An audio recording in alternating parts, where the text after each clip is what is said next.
আমাকে একবার একজন তদন্তকারী কর্মকর্তা রিমান্ডে আমাকে জিজ্ঞেস করছে যে আপনি কি একটু দয়া করে আপনার সর্বশেষ ঠিকানাটা বলবেন। আমি বললাম বলবো, সর্বশেষ ঠিকানা আশা করছি এটা আল্লাহর জান্নাত। কয় না না, দুনিয়ার ঠিকানা। আমি বললাম যে সেইটা কোনটা বলবো? কয় কোনটা বলবেন মানে? আমি বললাম যে আমার তো শত শত ঠিকানা আছে।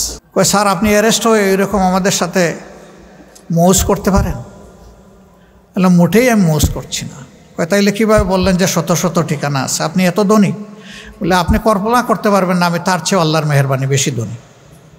কয় একটু বুঝিয়ে বলবেন? আমি বললাম অবশ্যই। এই যে আপনারা আর আপনাদের সরকার, আপনাদের কারণে কোনো বাড়িতে 1 রাত, কোনো বাড়িতে 2 রাত, কোনো বাড়িতে 3 রাত, কোনো বাড়িতে 1 সপ্তাহ, কোনো বাড়িতে 2 সপ্তাহ, এইরকম করে কেউই তো আমাদের বছরের পর বছর যাচ্ছে। এখন হিসাব পেয়েছেন যে আমাদের শত শত ঠিকানা কোথায়? এটা শোনার পরে বলে যে আপনার ঠিকানা আমার লাগবে না। বুঝতে পারছে যে এর পরবর্তী ঠিকানা তো শেষটা না, আরও কোনটা হয়ে যাবে। এইটা ছিল ভাই আমাদের কন্ডিশন। একটা স্বাধীন দেশে বসবাস করেছি, পরিবারের সদস্যদের মুখ দেখতে পারি নাই একটানা দেশে থাকা অবস্থায় 10.5 মাস। অবশ্য যখন জেলে যেতাম তখন মাসে একবার দেখার সুযোগ পেতাম, তারা আসতো আমাকে দেখতে। কিন্তু জেলের বাইরে যখন থাকতাম এটা হতো না। এখন বলবেন এটা তো আপনার উপর দিয়ে গেছে, তাতে দেশবাসীর কি? না, আমার উপর দিয়ে যায় না, এই কোটি কোটি মানুষের উপর দিয়ে একই অবস্থা গিয়েছে। আমি একা মজলুম ছিলাম না, বলতে গেলে গোটা দেশবাসী, গোটা সমাজই মজলুম ছিল। তারা আমাদের সবগুলো অধিকার একে একে কেড়ে নিয়েছিলেন। বাঁচার অধিকার, খাওয়ার অধিকার, কর্মসংস্থানের অধিকার, আমাদের ভোটের অধিকার, আমাদের মানব অধিকার, আমাদের নাগরিক অধিকার সবই তাদের জিম্মায় চলে গেছিল। তাদের অবস্থাটা ছিল তারা দেশের মালিক আর আমরা ভাড়াটিয়া। ভাড়াটিয়ারও ভাই একটা মর্যাদা থাকে, তাও মনে হয় আমাদেরকে ওভাবে চিন্তা করতো না দেশবাসীকে। এবং কোথায় কোথায় তারা হুমকি দামকি দিতেন, কোথায় কোথায় মানুষ খুন করতেন, কোথায় কোথায় বিচারের নামে মানুষকে ফাঁসিতে ঝুলাতেন। তাদের অবস্থাটা এমন হয়ে গিয়েছিল। কোনো এক কালের দুর্দর্শ একজন শাসক, সে যখন দেখলো যে ওই দেশের মানুষ কিছুটা নবীর রসুলের দিকে ঝুঁকে যাচ্ছে, তখন তাদেরকে এনে শাসালো। শাসায় বলল, আমাকে তোমরা তোমাদের রব প্রতিপালক স্বীকার করো না? বলে হ্যাঁ করি তো। কয় শুধু প্রতিপালক স্বীকার করো না, সবচেয়ে বড় আনা রাব্বুকুমুল আলা, আমাকে সবচেয়েতে বড় রব মানো কিনা? এরা ভয়ে অনেকেই বলেছে, যদিও তাদের ইমান এটা সাক্ষ্য দেয়নি, ভিতরে অন্য কিছু ছিল, যে হ্যাঁ আপনি আমাদের সবচেয়ে বড় রব। সেই সবচেয়ে বড় রব মাত্র 2টা মানুষকে তাড়া করতে গিয়ে 2 লক্ষ সৈন্যের বাহিনী, সুসজ্জিত বাহিনী, এবং স্বয়ং কমান্ডার ইন চিফ, সেই রাজ্যের শাসক, শেষ পর্যন্ত আল্লাহ তাআলা বনী ইসরায়েলকে পার করে নিয়ে গেলেন, সমুদ্র ফাঁক করে 2 ভাগ করে শুকনা রাস্তা দিয়ে হাঁটাইয়ে নিলেন। আর তারাও ওটা নিজেদের জন্য শুকনা রাস্তা মনে করে এদেরকে ধাওয়া করলো। 2 দিক থেকে পানির দেয়াল এসে মিশে গেল, তারা নিশ্চিহ্ন হয়ে গেল। পানিতে গলে মানুষ শেষ হয়ে যায়, কোনো অস্তিত্ব পাওয়া যায় না। কিন্তু আল্লাহ তাআলার কি অপূর্ব খেলা, সেই পানিতেই ফেরাউনকে আল্লাহ শুটকি বানাইয়ে দিলেন। এখন ফেরাউনের শুটকি বা মমি এখন মিশরের মিউজিয়ামে আছে। মানুষ যায় দেখে, আর স্বৈরাচারী শাসকদের অতীত কি সেইটা স্মরণ করে। কিন্তু ইতিহাসের বড় শিক্ষা হচ্ছে যে মানুষ ইতিহাস থেকে শিক্ষা নেয় না। যদি নিত তাইলে স্বৈরাচারীপনার দিকে মানুষ হাঁটত না।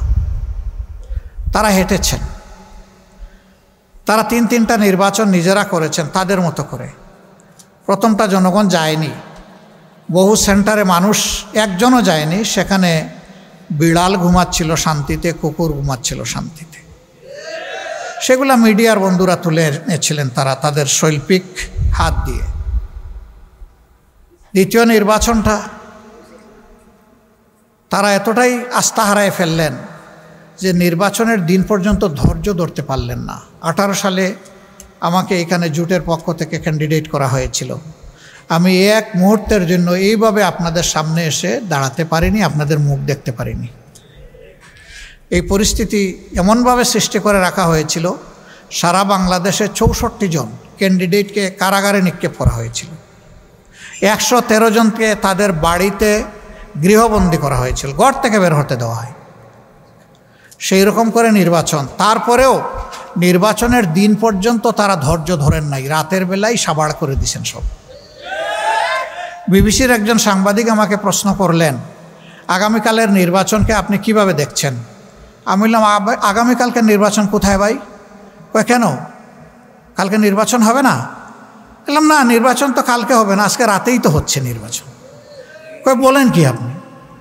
ভাই আপনি সাংবাদিক, আপনার কাছ থেকে না আমি জানবো যে আজকের রাতের নির্বাচনটা কেমন হচ্ছে? আপনি দেখি আমারে জানতে চান? কয় যে এটা কি বলেন? আমি বললাম যে ভাই আমারে যারা প্রশ্ন করেছেন প্লিজ আপনি যান। মণিপুর মণিকানন 2 স্কুল সে ভিজিট করে গিয়ে বলল ইউ আর কারেক্ট, নির্বাচন তো বিপুল উৎসাহ উদ্দীপনায় রাতের বেলা হচ্ছে একতরফা। এই নির্বাচনকে জনগণ মিডনাইট ইলেকশন নাম দিয়েছিল। জাপানের কূটনীতিবিদরা কখনো মুখ খুলে না অন্য দেশের রাজনীতির ব্যাপারে। এই প্রথমবার এই নির্বাচনের পরে জাপানের বাংলাদেশি যিনি রাষ্ট্রদূত ছিলেন তিনি বললেন এটা নির্বাচন নয়, এটা মধ্যরাতের নির্বাচন। ইন্টারন্যাশনাল কমিউনিটিও এটাকে সেইভাবে নিয়েছিল। আর 24 সালে নির্বাচন করার জন্য প্রার্থী পাওয়া যাচ্ছে না, কে কম্পিটিশন করবে? সেখানে আমি আর ডামি এই মিলিয়ে তারা নির্বাচন করেছে। এখানে যাদের বয়স 35-36-এর নিচে তারা একটু হাত তুলেন তো দেখি। মাশাআল্লাহ, a good number of people. আপনারা জীবনে হাত নামান ভাই, কষ্ট করছেন। আপনারা জীবনে একটা ভোটও দিতে পারেন নাই। আপনারা কি তাদেরকে আপনাদের অধিকার কেড়ে নেওয়ার অধিকার দিয়েছিলেন? দেন নাই। সেই 3 নির্বাচনে আপনারা শুধু ভোট দিতে পারেন নাই না, আমরাও ভোট দিতে পারি নাই। আমি তো আমার ভোট হতে পারিনি। আমি যখন ইলেকশন স্টার্ট হওয়ার 1.5 ঘন্টা পরে শুনলাম যে আমার কিছু এজেন্টকে গায়েব করা হয়েছে ধরে নিয়ে, 2-1 জন মহিলার মাথা ফাটিয়ে দেওয়া হয়েছে, হাত ভেঙে দেওয়া হয়েছে, তখন আমি বললাম যে রক্তের বিনিময়ে আমার আসনে বিজয় লাভ করার আমার প্রয়োজন নাই, আমি এই নির্বাচনে থাকব না। তাই সারা দেশের খবর নিয়ে আমরা 12টা 15 মিনিটের সময় বলে দিলাম যে এই নির্বাচনে আমরা নাই, এটা আমরা প্রত্যাখ্যান করলাম। আমরা অবৈধ নির্বাচনকে বৈধতা দিতে চাই না। আমাদের বিভিন্ন দেশের বন্ধুবান্ধব বলতো তোমরা বলতেছো ওরা ফেয়ার ইলেকশন দিবে না, তোমরা না গিয়ে কিভাবে এটা প্রমাণ করবা যে ওরা ফেয়ার ইলেকশন? তোমরা যাও, তারপরে বোঝা যাবে ইলেকশন ফেয়ার না আনফেয়ার। অবশ্যই ইলেকশন হয়ে যাওয়ার পরে আর কোনো বন্ধুবান্ধব এই কথা বলে নাই যে তোমরা নির্বাচনে যাও। 24 সালের নির্বাচনের পরে তারা ঘোষণা দিয়েছিল 41 সাল পর্যন্ত বাংলাদেশের ইজারা তারা গ্রহণ করেছেন, যে আমরা 41 সাল পর্যন্ত এই দেশকে সাজাবো, অর্থাৎ আমরা ক্ষমতায় থাকবো। তুতিল মুলকা মান তাশাউ ওয়া তানজিউল মুলকা মিম্মান তাশা। আল্লাহ হচ্ছেন সমস্ত মুলকিয়াতের মালিক। কুলিল্লাহুম্মা মালিকাল মুলক, নবী তুমি বলে দাও তিনি সেই মহান আল্লাহ যিনি সমস্ত বাদশাহীর মালিক। তার মহান বাদশাহী থেকে দুনিয়ার শৃঙ্খলা বিধানের জন্য যেখানে যেখানে প্রয়োজনে একটু হালকা কর্তৃত্ব তিনি দান করেন। এই কর্তৃত্বে যারা ব্যর্থ প্রমাণিত হয়, জালেম প্রমাণিত হয়, দুকাবাজ খেয়ানতকারী প্রমাণিত হয়, সন্ত্রাসী প্রমাণিত হয়, আমি তাদের কাছ থেকে আস্তে করে ক্ষমতা কেড়ে নিই। সব কিছু সাজানো হয়েছিল 41 সালের জন্য। 24 সাল যে 41 হয়ে যাবে তারা এটা বুঝতে পারেন নাই। সে বছরটা আমি আল্লাহ তাআলার মেহমান হিসেবে হজে গিয়েছিলাম। অনেক মানুষ মুখের দিকে তাকায় বলতো, যারা চিনত যে আমাদের কি বাঁচার কোনো পথ বের হবে? বলতাম কেন নয় ভাই? কই কীভাবে? যে আল্লাহ যেভাবে অতীতে করেছেন সেইভাবে। কই যে কোনো আলো দেখি না তো, এটা কারে দিয়ে হবে? তাই আমি বলতাম যে কেন, সকল যুগেই পরিবর্তন এসেছে, যুবকদের হাত ধরে তাদের গাড়ে ভর করে। বাংলাদেশেও পরিবর্তন আসবে যুবকদের হাত ধরে। ভাই আসল জায়গায় এসেছেন। চকের 2 ফোঁটা পানি দিয়ে আপনি মাতাফে গিয়ে কাবাগরের দিকে নিশানা করে আল্লাহ তাআলাকে বলুন যে আল্লাহ এই জালিম জনপদ থেকে আমাদেরকে উদ্ধার করো। আল্লাহ চোখের পানি ফেরত দেবেন না। আল্লাহু আকবার। লোকেরা দেখতাম যে আমার কথায় বিশ্বাস করে না, আস্থা আসে না।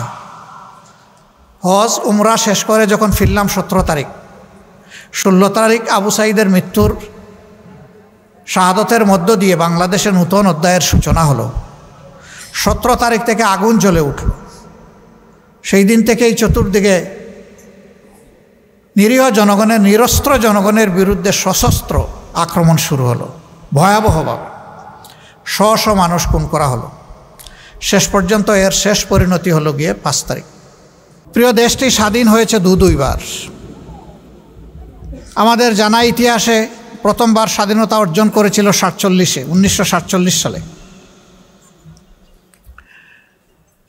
তখন যারা দেশ স্বাধীন করেছিলেন তারা ভিন্ন একটা জাতি সত্তা প্রমাণ করে নিজেদেরকে দুনিয়ার বুকে প্রতিষ্ঠিত করার জন্য অঙ্গীকার দিয়ে এই দেশ স্বাধীন করেছিলেন। কিন্তু সেই স্বাধীনতার পরবর্তী 23 বৎসর পশ্চিম পাকিস্তান এবং পূর্ব পাকিস্তানের মধ্যে ব্যাপক বৈষম্য দেখা দিয়েছিল। এমনকি 23 বৎসরে একবারই সেই জাতি সাধারণ নির্বাচন পেয়েছিল।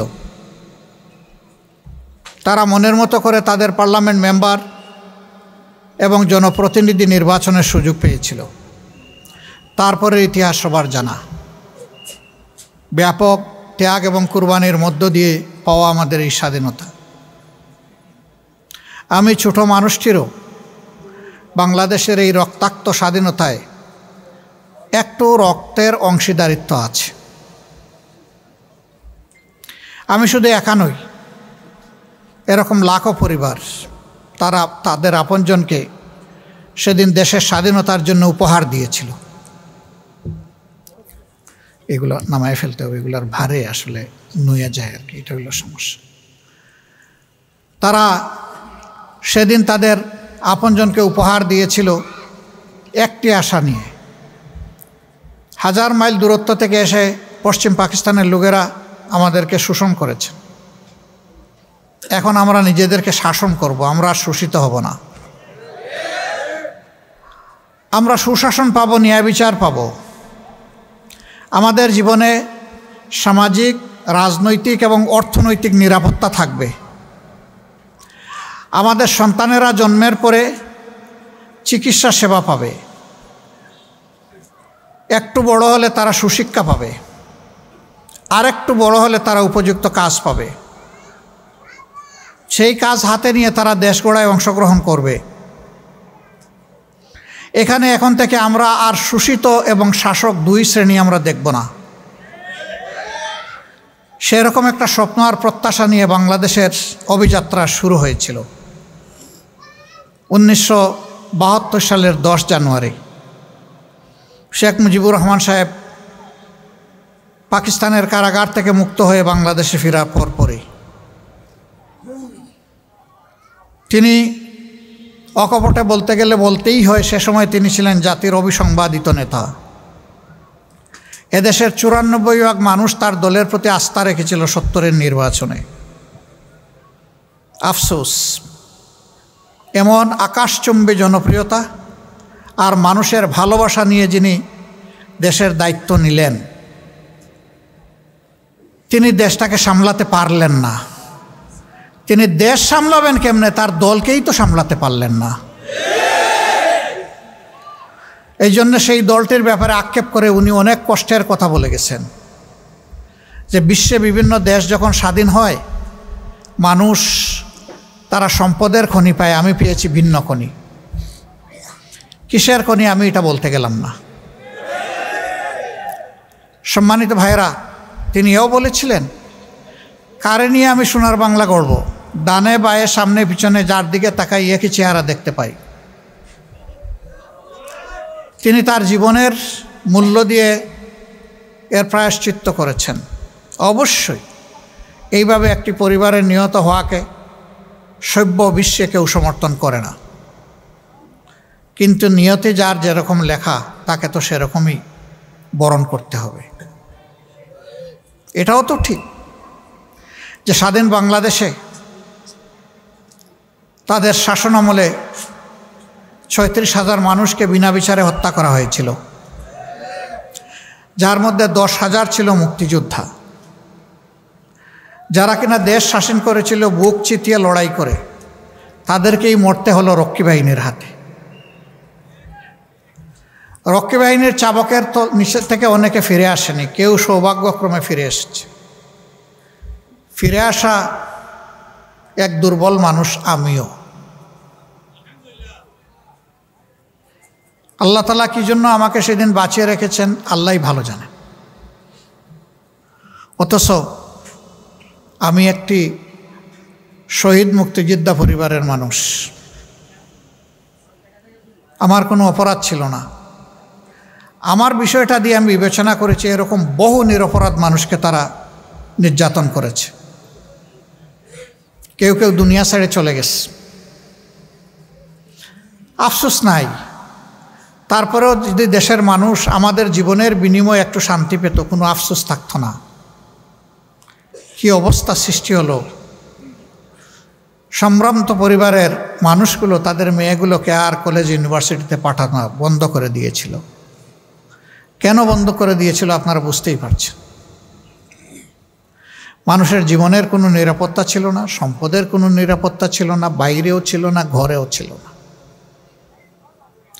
অথচ 70-এর নির্বাচনের সময় আমরাই বলেছি মানুষকে, ভোট দেন নৌকায়, আপনি দরজা খুলে রাতে ঘুমাতে পারবেন। হ্যাঁ, ঠিকই মানুষ দরজা খুলে ঘুমাইছে, কিন্তু সেই দরজাটা নিজে খুলে নাই, চোর ডাকাত এসে খুলে দিয়েছে। এরপরে কি হলো বুঝলাম, তারা সব ভালো কাজ করতে পারলেন না, দফায় দফায় ক্ষমতার পালাবদল হলো। দেশের চেহারার একেবারে উন্নতি হয় নাই এটা আমি বলবো না, হয়েছে। তবে যুগের যে পরিমাণ চাহিদা ছিল আর যে পরিমাণ সম্ভাবনা ছিল তার তুলনায় কিছুই হয়নি।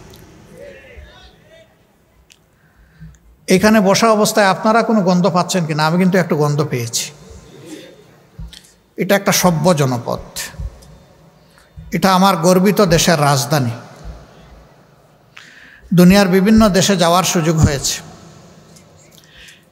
সেখানে নগরে শহরে এরকম চলমান প্রবাহমান বহু চ্যানেল আছে, ঝর্ণা আছে, নদী আছে, খাল আছে, ড্রেন আছে, কিন্তু আপনি ড্রেনের পানিও হাতে নিয়ে দেখবেন যে মার্বেলের মতো চকচক করছে। কেন? তারাও মানুষ, আমরাও মানুষ। আমরা কেন দুর্গন্ধের সঙ্গী হব? আমরা কেন পলিউটেড ওয়াটার স্ট্রিমের সঙ্গী হয়ে দুকে দুকে মরব? হাজার রোগ কেন আমাদের দেশে এই কারণে বাসা বাঁধবে? কপাল আমাদের এই জায়গায়।